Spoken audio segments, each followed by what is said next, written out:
নমস্কাৰ। আজি মই অলপ মুখৰ ঘাৰ বিষয়ে ক'ব বিচাৰিছোঁ। মুখৰ ঘা বুলি ক'লে ইংৰাজীত যাক আচলতে দুটা শব্দ আছে, এটা ষ্টমেটাইটিছ আৰু এটা জিঞ্জিভাইটিছ। ষ্টমেটাইটিছ হ'ল আচলতে মুখৰ ভিতৰত যি মিউকাছ মেমব্ৰেইন থাকে, সেই মিউকাছ মেমব্ৰেইনৰ চুৱেলিং হৈ পেলাই যিটো তাত ইনফেকশ্যন হৈ যিটো ঘা হয়, ষ্টমেটাইটিছ। আৰু জিঞ্জিভাইটিছ হৈ গ'ল জিভা আৰু দাঁতৰ মাৰি, এই জিভাৰ দাঁতৰ মাৰি যি ইনফেক্ট হৈ যায়, তাত ইনফেকশ্যন হৈ পেলাই যিটো ঘাৰ সৃষ্টি হয়, সেইটো হ'ল জিঞ্জিভাইটিছ। এতিয়া কথা হ'ল মুখৰ ঘা কিয় হয় মানুহৰ? মুখৰ ঘা বুলি ক'লে আচলতে মুখৰ ঘাটোৰ লগত বহুত বস্তু জড়িত হৈ থাকে। হৰমনৰ কথা আছে, মানসিক চাপৰ কথা আছে, তাৰপিছত কামৰ চাপৰ কথা থাকে। আৰু আমি যেতিয়া কাম কৰোঁ, কামৰ যদি অনিয়মিতভাৱে কামৰ চাপ থাকে, আমি যেতিয়া যিবিলাক দাঁতৰ ব্ৰাছ ব্যৱহাৰ কৰোঁ, সেই দাঁতৰ ব্ৰাছবিলাক যদি ভাল নাথাকে, দাঁতৰ ব্ৰাছবোৰ ভাল নাথাকিলে ভিতৰৰ যিবিলাক মেমব্ৰেইন থাকে, আমাৰ মুখৰ ভিতৰৰ যিবিলাক মেমব্ৰেইন থাকে, সেই মেমব্ৰেইনবিলাকত ঘঁহনি খাই তাত ইনফেকশ্যন হৈ পেলাই সিয়ে ঘাৰ সৃষ্টি কৰে। আৰু যদি কেতিয়াবা মানুহবিলাকৰ ধৰক টোপনি কম হয় ইত্যাদি, এনেকুৱা এবুৰি কথা আছে যিবিলাক নেকি আচলতে কোনো এটা পাৰ্টিকুলাৰলি এটা কথাৰ ওপৰত কৈ দিব নোৱাৰি যে এইটো কাৰণত মুখৰ ঘা হৈছে। কিন্তু আচলতে এইবিলাক বস্তু জড়িত হৈ থাকে। আৰু আমি শৰীৰত যদি পানীৰ পৰিমাণটো কমি যায়, পানীৰটো আচলতে ডিহাইড্ৰেশ্যন, পানী হ'ব দিব নালাগে, সদায় বডিটো ৰিহাইড্ৰেট কৰি ৰাখিব লাগে।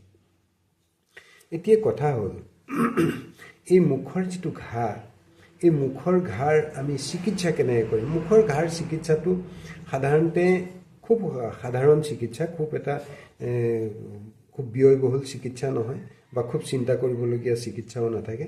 এইটোৰ কাৰণে আচলতে ৰিব'ফ্লেভিন বুলি এটা মেডিচিন আছে, লগত মাল্টিভিটামিন যদি আমি খাওঁ, আৰু যদি ইনফেকশ্যনটো অকণমান বাঢ়িছে তেতিয়াহ'লে আমি এণ্টিবায়'টিক খাব লাগে।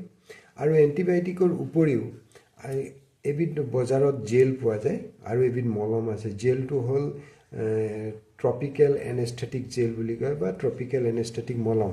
ট্ৰপিকেল এনেস্থেটিক মলমবিলাক আচলতে ই দুটা কাম কৰে। তাত যিটো পেইন হৈ থাকে, এই আলচাৰ হ'লে আলচাৰত আচলতে এটা পেইন থাকে, সেই পেইনটো ই কমাই দিয়ে।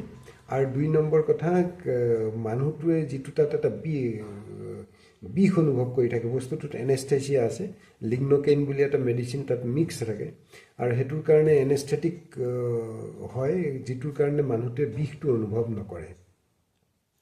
এতিয়া কথা হ'ল যে মুখৰ ঘাটো ঠিকেই আছে, কিন্তু মুখৰ ঘাৰ পৰা আমি আচলতে চিন্তা কৰিবলগীয়া কিবা কথা থাকে নেকি?